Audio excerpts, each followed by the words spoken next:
sirta qoraalka ka iyo inuu adeegsano qosolka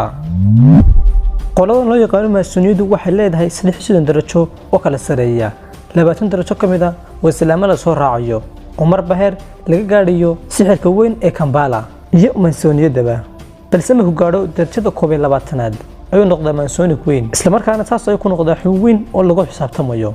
13 darajo kamidana waa 13 darajo ee ku amartaaglaya caalamka gaar ahaan saddexda ugu sareeya ee kala 32 iyo 33 hadaba ugu tirada 33 iyo 13 ba labaduba waa laba tiro oo maasoniyad ah qodobka labaad markaynu ku sheekaysano baraha bulshada ama social media waad rabto inaad qof u muujiso inaad qosashay waxaad u qortaa ka laakiin wadi ma suudisay kaadan faraha badan la eelasta badhigayo waxay tahay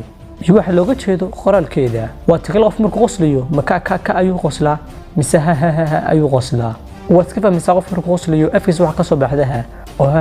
ayuu qoslaa dabka kaadan faraha badan leh maxay tahay kaadu waa xarafka 12aad ee xarufta Ingiriisiga hadii saddex ka la ismar dhigana waxa noqonaysaa 33 tiradaasuna waa tirada sixirka si kalena waa 33 darajo ee maasoniyada ay leedahay waxa laga yaabaa in wax micno lahayn ay ku sameeyeen tani laakiin baltanna ila soo eegayadana dadka qurbaha jooga markaan waa sheekaysanayno ay rabaan inoo muujiyaan inay qosleen waxna soo qoraan lool ama lool